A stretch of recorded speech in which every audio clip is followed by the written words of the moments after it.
आपण बनवणार आहोत यमी यमी पराठा, आणि तो पण फ्लावरपासून. फ्लावर पण टेस्टी असू शकतो. चला मग बघूया. हो, तुम्ही बरोबर ऐकलं, फ्लावरपासून. तर फ्लावरला स्वच्छ मिठाच्या पाण्याने धुवून घ्या, नाहीतर तो फ्लावरच्या पराठ्याऐवजी नॉनव्हेजचा पराठा होईल.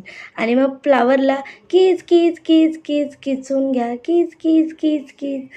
2000 years later. किसल्यानंतर त्यामध्ये तिखट, हळद, जिरा आणि मीठ टाका आणि mix mix mix mix mix करून घ्या. ते झाल्यानंतर त्याला पाणी सुटायच्या आधी पटकन पिठाच्या गोळ्याची वाटी करून त्यामध्ये आवरण भरून घ्या.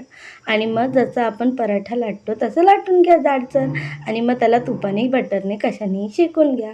पण तुपाने बटरने शेकवलं तर खूप टेस्टी लागतो. तयार आहे तुमचा यमी यमी फ्लावरचा पराठा. एन्जॉय. Bye bye.